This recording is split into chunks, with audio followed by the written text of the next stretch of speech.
अस्सलाम वालेकुम वरहमतुल्लाहि वबरकातुहू। आज मैं एक इंतहाई आम सी बीमारी के मुतल्लिक बात करना चाहता हूँ, लेकिन ये बीमारी तो बिल्कुल आम सी लगती है बच्चों की, लेकिन इसकी पेचीदगियाँ और इसके आने वाले जो नुकसानात हैं, इसके जो ख़तरात हैं, वो एक बेशक एक काबिल मुअल्लिज या हकीम को ही अंदाज़ा हो सकता है। ये बच्चों की एक आम सी बीमारी है, लेकिन इसकी पेचीदगियाँ बहुत ज़्यादा हैं। ये अमूमन जो कन पेड़े गुलसुए और मुम्स भी इसको कहते हैं। ये बच्चों में पैदा होने वाली बीमारी, और आजकल ये मौसम है इसका, इस मौसम में होती हैं। बाज़-औक़ात मौसम ख़ज़ां और मौसम बहार में होती हैं। ये बच्चों को बकसरत होते हैं। ये एक मुतअद्दिद वबाई बुखार है, और बुखार के साथ कानों के दोनों अतराफ़ में जो है वो सूजन सी हो जाती है, और इसके साथ बच्चे की जो क्रिटिकल पोजीशन हो जाती है। जिस तरह मैंने अर्ज़ किया कि वबाई मुतअद्दिद बुखार है, और इसकी पेचीदगियाँ जो है ये बहुत ज़्यादा आने वाले वक्त में बहुत ज़्यादा बुरे असरात डालती हैं। तो इसकी जो वजूहात हैं वो इस मर्ज़ का बायस एक खुर्दबीनी जरसूमा है, जो मरीज़ के थूक में भी पाया जाता है। दरहकीकत ये कान की जड़ का वर्म है, सोज़श हो जाती है, और इसकी अलामात तो काफ़ी ज़्यादा हैं। इसके मुतल्लिक मैंने काफ़ी तहकीकी तजर्बा भी है और इलाज भी किया है, और मैंने इस पे काफ़ी ज़्यादा काम भी किया है। तो मैंने सोचा कि इस सिलसिले में अपने भाइयों को, अपने दोस्तों को, हुक्मा हज़रात से भी इसके बारे में डिस्कस कर लूँ, और उनकी मुफ़ीद मशवरे भी ले लूँ, और जो मुझ में है वो भी मैं दे दूँ। तो इसकी जब हम अलामात के मुतल्लिक जाएँगे, तो सबसे पहले बच्चे को बुखार सा होता है, और एक कान में जो थोड़ा-सा दर्द होता है, और फिर कान की जो बैक साइड है वो मुतवर्रम हो जाती है, सूज जाती है, उसमें सूजन हो जाती है, वर्म पड़ जाता है। इसके साथ फिर गाल और गर्दन जो है वो पूरी सूज जाती है, और फिर इसके बाद दूसरे कान में भी ये मुतवर्रम या वर्म या सूजन वगैरह हो जाती है। मुंह खोलने और खाने पीने में भी बाज़ों का सख्त तकलीफ़ होती है, और जो उसके मुंह से जो स्मेल वगैरह आती है, और सांस से भी बदबू आती है।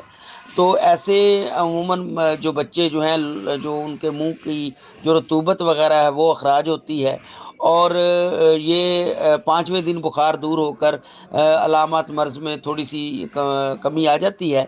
तो बाज़ दफ़ा तो इस मर्ज़ से मर्दों के, मैं बड़ी अहम और बड़े सोच समझ के ये बात कर रहा हूँ, कुछ लोग इख्तिलाफ़ कर सकते हैं, उनका हक़ है इख्तिलाफ़ करने का, कि इस मर्ज़ से मर्दों के टेस्टिकल निज़ाम भी दरम-बरम हो जाता है। जो मैं आने वाली पेचीदगियों के बारे में मैंने कहा कि आने वाली ये मर्ज़ आम सी लगती है, लेकिन इसके अगले जो मराहिल हैं वो बड़े पेचीदा हैं, और बाज़ औक़ात बहुत ही ज़्यादा क्रिटिकल पोज़ीशन में चले जाते हैं। मैं फिर दोबारा अपनी बात को रिपीट करूँ कि बाज़ दफ़ा इस मर्ज़ से मर्दों के टेस्टिकल निज़ाम यानी खुशियों में भी सोज़श, और बहुत ही ज़्यादा पेचीदा अमराज़ जो हैं वो उसको मसाने की लग जाती है, टेस्टिकल अमराज़ लग जाती हैं। तो इसलिए इस मर्ज़ को अगर हम आम और मामूली समझेंगे, तो ये मेरा ख़्याल है कि हम गलती कर रहे हैं। अगर ये बच्चियों को हों, तो आने वाले दौर में औरतों के पस्तानों में भी सूजन या वर्म हो जाता है।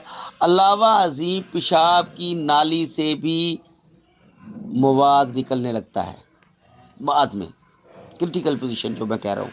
यानी यूँ कह लें कि इसके कनपेड़ों से, मुँह से जो औरत हो या मर्द हो, उसके मसाने का निज़ाम भी जो है वो ख़राब हो सकता है। अगर आप देखें इसके इलाज की तरफ, तो सबसे पहले जो मेरा मामूल मतलब है और मेरे बड़े मुजर्रब तरीन नुस्खे हैं, उनके बारे में मैं गुज़ारिशात करना चाहता हूँ, और इस वजह से ही मैंने ये टॉपिक चुना और लगाया, और इसके बारे में मैं बताना चाहता हूँ। तो मैं इसका इलाज बड़ी अल्हम्दुलिल्लाह ज़िम्मेदारी से कर रहा हूँ। तो इसलिए मैंने इसके बारे में गुफ्तगू करने का इरादा किया। तो मेरी अगर इसमें कुछ आप लोगों की रहनुमाई हो तब भी ठीक है, और कोई आपने मुफीद कमेंट्स देना चाहे तो वो दे, ताकि बच्चों का बेहतर से बेहतर हम कान पेड़ों का और इनका इलाज कर सकें, और उनको बेहतर जो सहूलियात है हम दे सकें।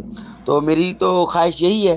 तो आगे जी देखें, तो इसमें ये क्या होता है کہ پہلے تو بخار کے لیے کوئی اچھی سی اگر آپ کے پاس دوائی بنی ہوئی ہے تو وہ دیں، وہ بخار کا علاج کرے۔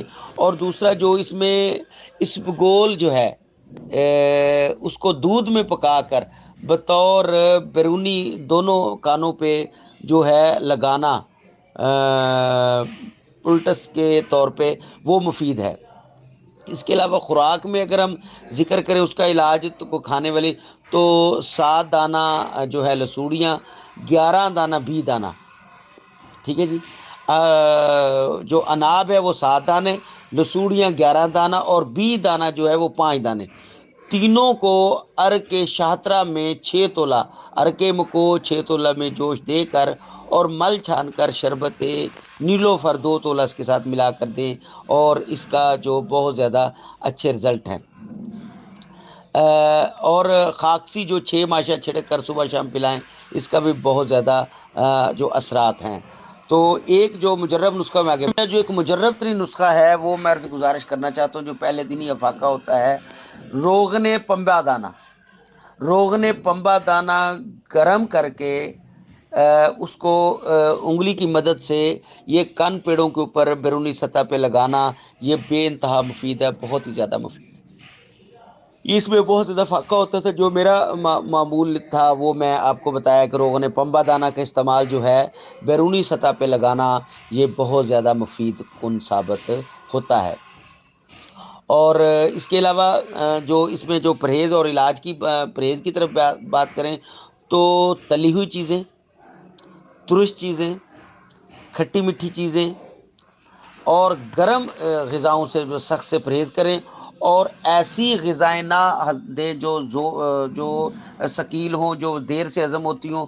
پراٹھا بالکل نہ دیں، فاسٹ فوڈ بچوں کو نہ دیں، اور کوئی بھی ایسی چیز نہ دیں۔ کوشش کریں کہ ان کو لیکوڈ چیزوں کا استعمال کریں، پانی کا استعمال کریں، اور کوشش یہ کریں کہ وہ اگر شوربے والا سالن کے ساتھ اس کو ڈبو کے دیں، زیادہ بہتر ہے۔ اگر سابو دانہ جو ہے دودھ میں پکا کے دیں تو یہ بھی بے انتہا بہتر ہے۔ اور ایک اس میں ایک اور مجرب ترین نسخہ ہے کہ سابو دانہ اگر اونٹنی کے دودھ میں پکا کے دیں تو یہ ایسے بچوں کے لیے انتہائی مفید ہے۔ حکیم مزمل علی خان۔